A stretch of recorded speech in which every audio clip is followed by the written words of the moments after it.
ఏ ఏంటి వెళ్తున్నావు? ప్రేమతో పిలవలేదన్నావు కదా. మళ్ళీ అదే మాట్లాడుతున్నావు? సరే సరే సారీ. సరే చెప్పు, ఎందుకు పిలిచావు? ప్రేమ వదిని తీసుకొచ్చానని తెగ ప్రౌడ్గా ఫీల్ అయిపోతున్నావు కదా. పూజకి తీసుకొస్తే ఇద్దరు కలిసిపోతారా? అసలు ప్రేమ వదిన్ని ఇక్కడికి వచ్చేలా చేయమంది ఎందుకో తెలుసా? తెలీదు. నువ్వు గుడికొచ్చేలా చేయమన్నావు, చేశాను. నువ్వు కొంచెం కూడా వాడవా? ఇప్పుడు నేనేం చేశాను? నువ్వేం చెప్తే నేను అదే చేస్తాను, అంతే. అంత ఓవర్ యాక్షన్ వద్దులే కాని ప్రేమ వదిన నాకు ఒంటరిగా దొరికేలా చేయి చాలు. ఒంటరిగా దొరికేలా చేయాలా? ఎందుకు? అమ్మమ్మ బర్త్డేని అడ్డు పెట్టుకొని మీ నాన్న మీ అత్త ఎంత ప్లాన్గా మా ఇంటికొచ్చి అందరితో సంతోషంగా ఉన్నట్టు ఆస్కార్ రేంజ్లో పర్ఫార్మెన్స్ చేసి మా అమ్మని మా నాన్నని రెచ్చగొట్టి ఆ కళ్యాణ్ గాడి విషయం మా అన్నయ్య చేత చెప్పించేలా డ్రామా చేశారు కదా.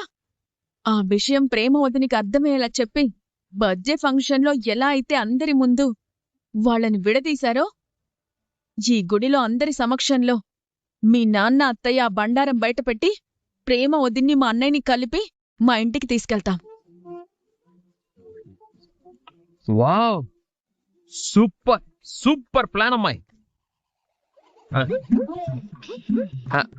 అదే ప్లాన్ మాత్రం సూపర్ ఉంది, నేను చూసుకుంటాను. హలో, ఓవర్ ఎగ్జైట్మెంట్ అయ్యి చెడగొట్టకు. నీకోసం ప్రేమ ధీరజ్ భావాల్ని కలపడం కోసం నేను చాలా పెద్దగా ప్లాన్ చేస్తున్నాను. Thank you. వెళ్ళి ఆ పని చూడు. అమ్మాయి, నువ్వెంత కోపంగా చూసినా నేను అమ్మాయి అనే పిలుస్తాను, అమ్మాయి, అంతే. ఎందుకు ఆపావో అది చెప్పు. అదే అమ్మాయి, ఇప్పుడు ప్రేమ ధీరజ్ భావాన్ని కల్పించే ప్రోగ్రామ్ సక్సెస్ అయితే నా మీద నీకు అది వస్తుందా? ఓకే ఓకే ఓకే ఓకే అమ్మాయి, అర్థమైంది. ఈ మ్యాటర్ మనం పర్సనల్ గా మాట్లాడుకుందాం, ఓకే? బాయ్, వెళ్ళొస్తానే.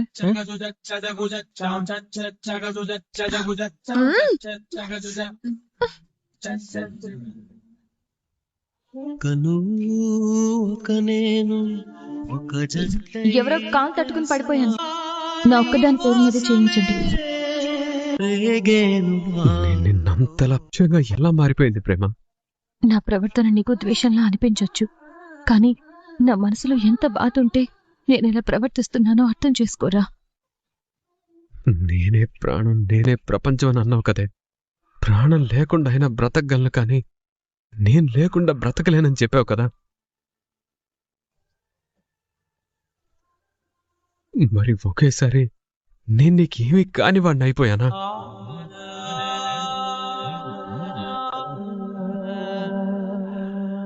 పూజలో భర్తగా నీ పేరు చెప్పనందుకు, ఇప్పుడు నీ చేత్తో కుంకుమ పెట్టించుకొని ఆశీర్వాదం తీసుకోనందుకు నాలో నేను ఎంత బాధని మోస్తున్నానో నాకే తెలుసురా.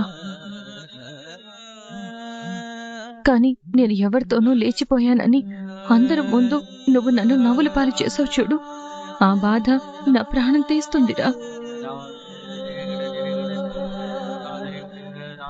నా మనసులో నీ మీదున్న ప్రేమని చంపేస్తుందిరా.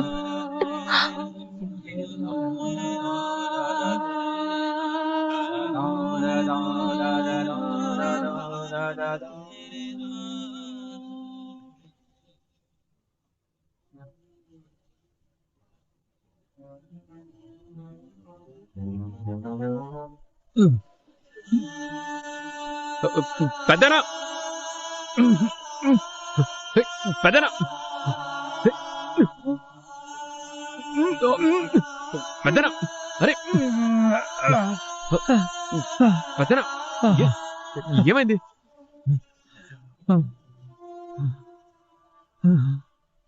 ఓకేనా? ఏం అవలేదు బాబు, లో బీపీ అయింది. జాగ్రత్త పెద్దనా. సరే బాబు, జాగ్రత్త.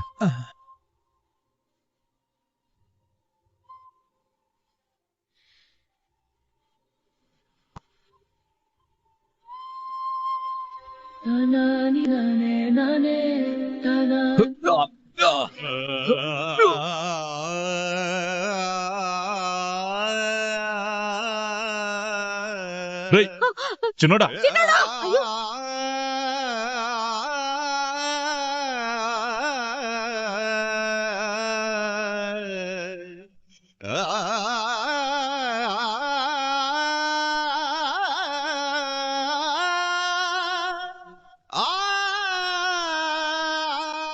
చిన్నోడా చిన్నోడా చిన్నోడా చిన్నోడా కలదు కదా. అయ్యో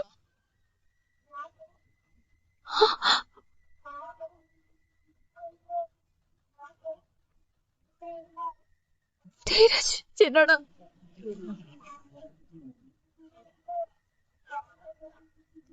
వచ్చి ధీరజ్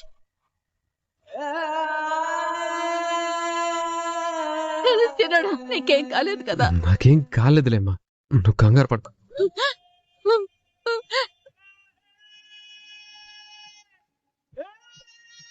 రేయ్, అయ్యో దేవుడా ఎంత పెద్ద దెబ్బ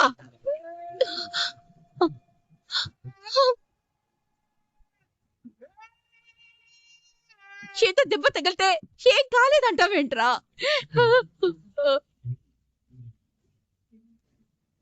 అయ్యో అయ్యో అయ్యో చాలా చిన్న దెబ్బమ్మా, మేడకు ప్లీజ్. శుభం అంటూ గుడికొస్తే నీకిలా జరగడం ఏంట్రా? ఆ దేవుడికి నిజంగా జాలి లేదురా. అమ్మా భర్త పేరు చెప్పండి అమ్మా. పర్లేదు, నా ఒక్కదాని పేరు మీద చేయించండి. పెళ్ళయ్యి అర్చనలో భర్త పేరు చెప్పకపోవడం అది భర్తకి అశుభం. అమ్మా చిన్నడా అయ్యో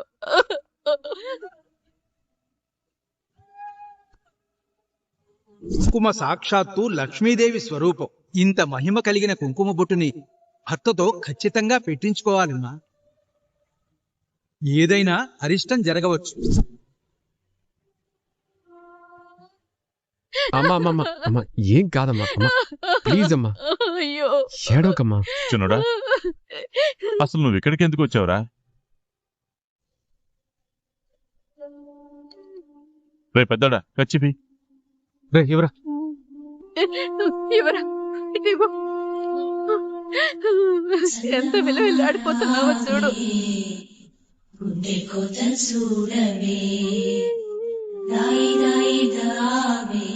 అమ్మా ఉండు, ఉండు. అయిపోయిందిలే. మంచితనమన్నది అందనంత దూరం ప్రీతి లేని నేలపై నిజమే నేరం ఎందుకంటూ అడిగి ఏ ప్రతిష్ఠతి. స్వామి స్వామి ఆగండి. చెప్పమ్మా. నా భర్త పేరు ధీరజ్, అర్చన చేయండి. ఇందాక పేరు అడిగితే చెప్పనన్నావు. ఇప్పుడు చెప్తున్నాను కదా, దయచేసి చేయండి ప్లీజ్ పంతులు గారు. అలాగేనమ్మా, పేరు చెప్పు. ధీరజ్. ధీరజ్ నామధేయస్య ధర్మపత్ని సమేతస్య సహ కుటుంబానాం క్షేమ స్థైర్య ధైర్య వీర్య విజయ అభయ ఆయురారోగ్యైశ్వర్య వృద్ధ్యర్థం ధన కనక వస్తువాహన సిద్ధ్యర్థం శ్రీ మహాలక్ష్మీ దేవత అనుగ్రహ ప్రీత్యర్థం పూజాం కరిష్యే. అమ్మా తప్పు చేశాను. ధీరజ్ పేరు చెప్పకుండా నేను చాలా పెద్ద తప్పు చేశాను. నన్ను క్షమించు. వాడికి ఏం కాకూడదు. వాడు హ్యాపీగా ఉండాలి. ఆశీర్వదించమ్మా. వాడు చల్లగా ఉండాలి. తప్పు నాదే, క్షమించు తల్లి. దదాతు కుబేరాయ వై శ్రవణాయ మహారాజాయ నమో నమః. ఆపదామపహర్తారం దాతారం సర్వసంపదాం లోకాభిరామం శ్రీరామం పూజో పూజనమామ్యహం. శ్రీరామ రామ రామేతి రమే రామే మనోరమే సహస్రనామ తత్తుల్యం రామనామ వరాననే. మనోవాంఛా ఫలసిద్ధిరస్తు, ఇష్టకామ్యార్థ ఫలసిద్ధిరస్తు. అమ్మా అరచేతులు పట్టమ్మా.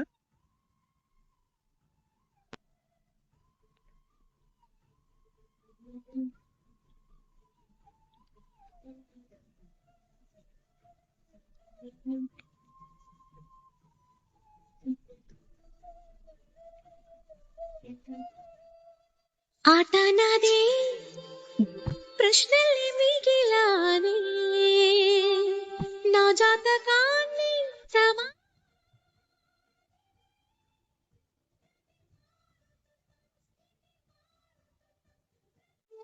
ప్రేమ నీతో మాట్లాడాలి. ప్రేమ మాట్లాడాలంటుంటే వెళ్ళిపోతావేంటి?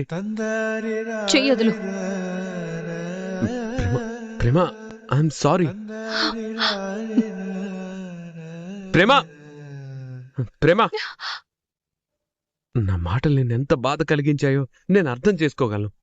నేనలా మాట్లాడడం తప్పే, కానీ ఎందుకు అలా మాట్లాడానో, ఎంత కోపం వస్తే అలా మాట్లాడానో, ఎందుకు నన్ను నేను కంట్రోల్ చేసుకోలేకపోయానో అర్థం చేసుకోవడానికి ప్రయత్నించు. నీ సారీలు సంజాయిషీలు నాకేం అక్కర్లేదు. చెయ్యొదులు. చెయ్యొదులు.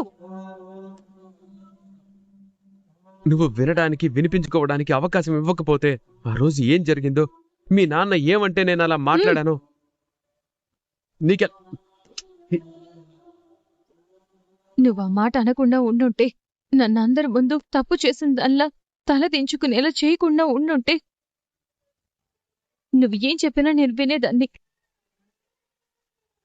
కానీ మనసు చచ్చిపోయిన తర్వాత నువ్వు ఏం చెప్పినా ప్రయోజనం లేదు. శ్రీరామ శ్రీరామ శ్రీరామ, నీ బాధ మాకు అర్థం అవుతుంది. కొంచెం మేం చెప్పేది కూడా వినవే. ఆ క్షణం మీ కొడుకు ఆ మాట జారుతుంటే ఆపలేకపోయారు. ఇక ఇప్పుడు ఏం చెప్తారత్తా? ప్రేమ ఆ క్షణం అక్కడ మాట పెరిగి గొడవ పెద్దదైపోయింది. ధీరజ్ మాట అనేయడం కూడా టక్కున క్షణంలో అయిపోయింది. కానీ అసలు ఆ రోజు ఏం జరిగిందో, మీ వాళ్ళు మన ఇంటికి ఎందుకు వచ్చారో నీకు అర్థమయ్యేలా చెప్పడం కోసం మేము ఉదయం నుంచి ప్రయత్నిస్తున్నాం. అవునే, మా అమ్మ పుట్టినరోజు వంక పెట్టుకొని అత్తా ప్లీజ్, ప్లీజ్ దయచేసి ఆ గొడవని గుర్తు చేయకండి. నాకు వీడన్న మాటలే గుర్తొస్తున్నాయి. అది కాదు ప్రేమ, నువ్వు వినకపోతే నీకెలా తెలియాలి? అక్క ప్లీజ్, ఇప్పటికే చచ్చిపోతున్నాను. ఇంకా ఇంకా చంపకండి ప్లీజ్. ప్రేమ సరే బాధపడకు. నువ్వు వినే క్షణం కోసం, అర్థం చేసుకునే రోజు కోసం ఎదురు చూస్తూ ఉంటాను.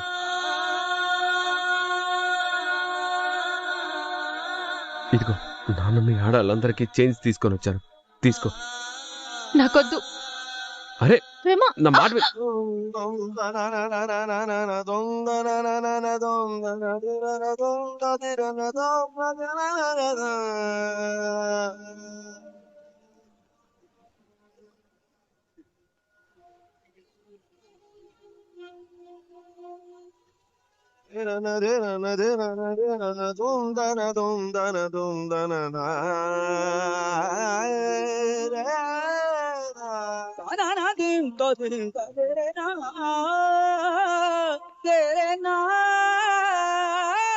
ప్రేమ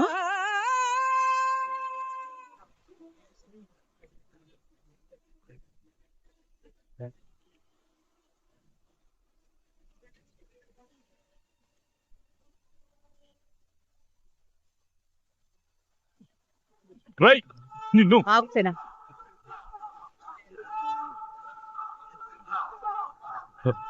సారీ ప్రేమ, సారీ. నీ చెయ్యి పట్టుకోబోయాను. నువ్వు ఫాస్ట్ గా వెళ్ళిపోయేసరికి బై మిస్టేక్. రేయ్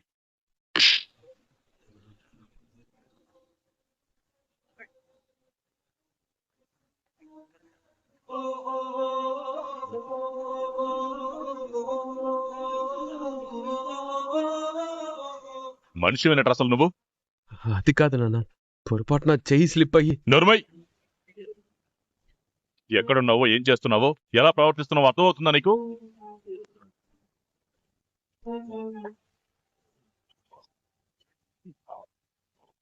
వచ్చి బాబోయ్ కాటన్ చీర కోసం చెయ్యడితే పట్టు చీర దొరికినట్టు మనం ఒకటనుకుంటే ఇంకా బీభత్సం జరుగుతోంది ఇక్కడ. ఈ దెబ్బతో ఆ పొట్టి మిరపకాయ ధీరజ్ శాశ్వతంగా ఎడిపోయినట్టే. చింకి చిక్కు. గుళ్ళో ఉన్నావురా నువ్వు. ఒక ఆడపిల్లతో ఎలా మాట్లాడాలన్న సంస్కారం తెలియదా నీకు? వెళ్ళిపోతుంటే నీతో మాట్లాడడం ఇష్టం లేదని అర్థం చేసుకోవాలి. తన అభిప్రాయాన్ని గౌరవించాలి. అంతేగాని చేయబట్టుకుని లాగుతావా నువ్వు? గుళ్ళో అందరి ముందు సిగ్గుతో బాధపడేలా చేస్తావరా నువ్వు? అంటే కనీసం ఈ చైన్ అయినా ఇద్దామని. ఆపు. భార్యతో ఎలా మాట్లాడాలో, తన మనసును తెలుసుకుని ఎలా మసులుకోవాలో తెలిసావుదా నీకు? మొన్నటికి మొన్న నీ మాటలతో తనని బాధ పెట్టి ఇంట్లోంచి వెళ్ళిపోయేలా చేశావు. ఇప్పుడిలా రేయ్, ఒక భర్తలా అసలు కనీసం ఒక మనిషిలైనా ప్రవర్తిస్తున్నావు నువ్వు? చెయ్యి. ఏంటయ్యా ఏంటయ్యా ఇది? నా మేనకోడల్ని ఏం చేద్దాం అనుకుంటున్నారయ్యా? అది మీకు ఏం ద్రోహం చేసిందనయ్యా దాన్ని అంతలా చంపుకు తింటున్నారు? ఇది వాడికి వాడి భార్యకి సంబంధించిన విషయం. వాళ్ళు మాట్లాడుకుంటారు. భార్యకి కలిగిన బాధకు వాడు క్షమాపణ చెప్పుకుంటాడు. మధ్యలో నువ్వు జోక్యం చేసుకోకు. ఎలా ఎలా జోక్యం చేసుకోకుండా ఉంటారు? మీరడుగడుగునా దాన్ని బాధ పెడుతుంటే, నరకం చూపిస్తుంటే మాట్లాడకుండా ఎలా ఉండగలను? మొన్నటికి మొన్న వాడెవడితోనో లేచిపోయిందని అందరి ముందు మానసిక క్షోభ పెట్టారు.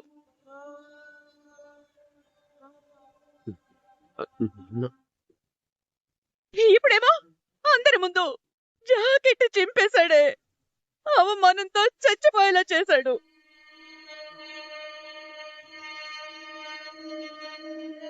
మీ కారణంగా నా కోడలు చిత్రవధ అనుభవిస్తుంటే దాన్ని పెంచిన దానిగా మాట్లాడకుండా ఎలా ఉంటాను? భద్ర ఏదో పొరపాటు జరిగిపోయిందంటున్నాడు కదా, దానికి ఎందుకు ఇంత రాతంతం చేస్తున్నావు? ఏంటమ్మా ఏంటమ్మా అనుకోకుండా జరిగిపోయేది? మనసు గాయపరిచేలా మాట్లాడడం, తర్వాత అనుకోకుండా నోరు జారనడం, ఇలా నలుగురిలో బాధ కలిగేలా చేయడం, పొరపాటున జరిగింది అని చెప్పడం.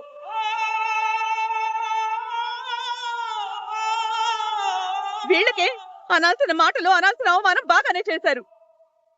కానీ నరకం అనుభవించేది నా మేనకోడలు కదా.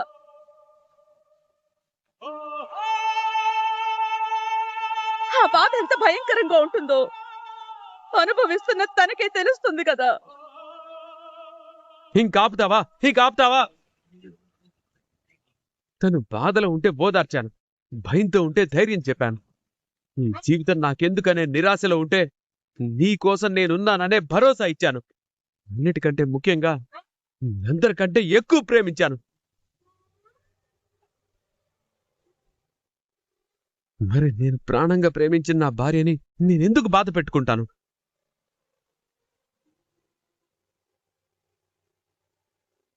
చూడండి, తనకి సర్ది చెప్పి తను నాతో పాటు తీసుకెళ్లిపోవడానికి వచ్చాను. దయచేసి ఎవ్వరూ మధ్యలోకి రాకండి.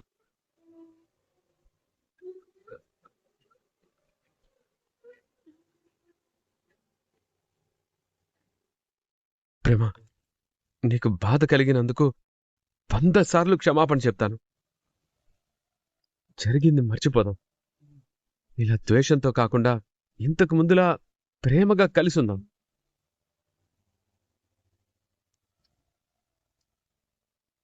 దయచేసి నా మాట విను, నన్ను అర్థం చేసుకో ప్రేమ.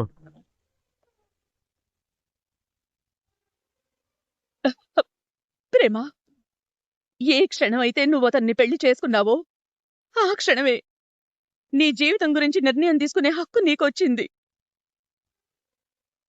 నువ్వు బావుండాలి, సంతోషంగా ఉండాలి. నీ జీవితం బావుండాలని మేము కోరుకున్నాం తప్ప అలా ఉండు ఇలా ఉండు మేం చెప్పినట్టు విను అని నిన్ను నీ జీవితాన్ని శాసించే హక్కు అధికారం మాకు లేవు.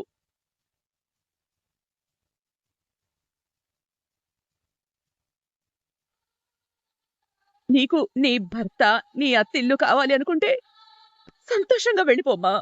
నిన్ను మేము ఆపం, అడ్డు కూడా చెప్పం. అక్క, ఏంటక్క నువ్వు? ఇంత జరిగిన తర్వాత వాడు నా కూతుర్ని ఎంతలా మానసిక క్షోభ పెట్టాడో కళ్ళారా చూసిన తర్వాత కూడా మళ్ళీ ఆ నరకంలోకి అడుగు పెట్టమంటావేంటక్క? సేనా, ఇది తన జీవితం, తనిష్టం, తన నిర్ణయం.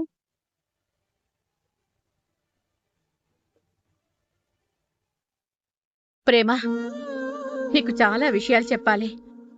నువ్వు కొందరి గురించి తెలుసుకోవాలి.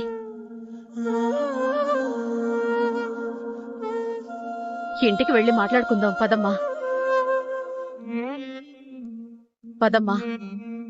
నేను రాను.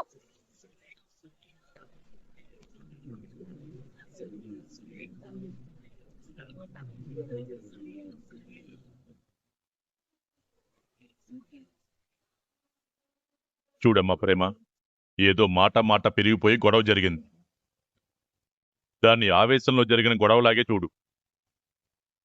అలా కాకుండా ఇలా దూరం పెంచుకుంటూ పోతే మనుషుల మధ్యే కాదు మనసుల మధ్య కూడా అందుకోలేనంత తేరుకోలేనంత దూరం పెరిగిపోతుంది. తెలిసి తెలిసి మీ ఇద్దరు అలాంటి పరిస్థితి తెచ్చుకోకండమ్మా. మావయ్య, మీ అందరి మీద నాకు ఎలాంటి కోపం లేదు, కానీ వీడు నాకొద్దు.